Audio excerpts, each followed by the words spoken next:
auchiel nono kata X kata Twitter marwa at Ramogi TV KE at James Opondo Senior. Bende wantiere achiel kachiel kokalo mbui marwa mar Facebook. Machiegni nyinga en James Opondo.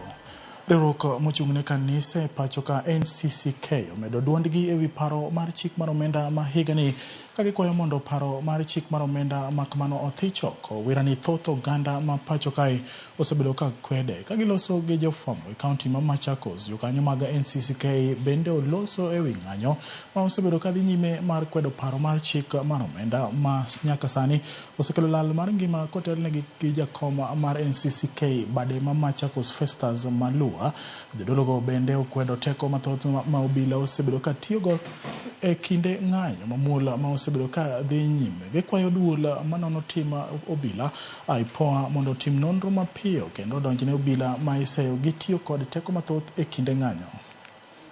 Of Kenyans on the Finance Bill 2024, we challenge both the executive and the parliament to listen to the people. Considering that this is not the first finance bill in Kenya, why is it the first one to attract such a high level of frustration and despair across the country?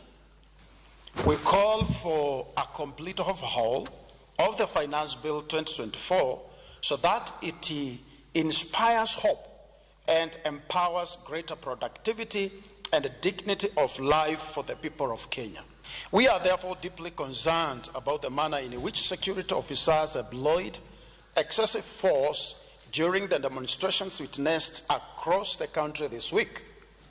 We have today joined all Kenyans in mourning the youth who died after being shot.